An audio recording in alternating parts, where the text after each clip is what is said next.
નમસ્કાર, આઝાદ મીડિયા લાઈવમાં આપનું સ્વાગત છે। ભાવનગરમાં પાણીની લાઈનમાં ભંગાણ સર્જાતા હજારો લીટર પાણીનો વેડફાટ થયો।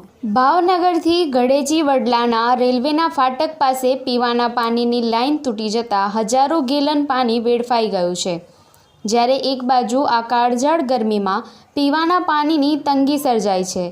લોકોને પીવાનું પાણી ભરવા દૂર દૂર સુધી ચાલતા જવું પડે છે, ત્યારે આ રીતે પાણીનો વેડફાટ થઈ જાય તે એક શરમજનક બાબત છે। આ મામલે તંત્રને જાણ કરી હોવા છતાં કલાકો સુધી કોઈ સમારકામ કરવામાં આવ્યું ન હતું, જેને લીધે હજારો ગેલન પાણી વેડફાઈ રહ્યું છે।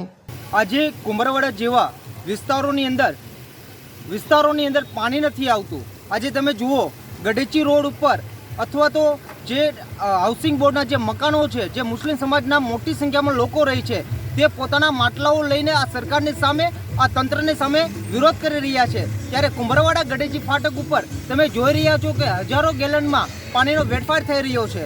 તો હું તંત્ર પ્રશાસનને કહેવા માંગુ છું, આવો વેડફાટ અટકાવીને જ્યાં પાણીની જરૂર છે, જેવા લોકોને પાણીની સમસ્યાઓ છે, આવા વિસ્તારોની અંદર 1 કલાકથી વધારે પાણી આપો। અનવર લક્ષ્મીધર, આઝાદ મીડિયા લાઈવ, ભાવનગર।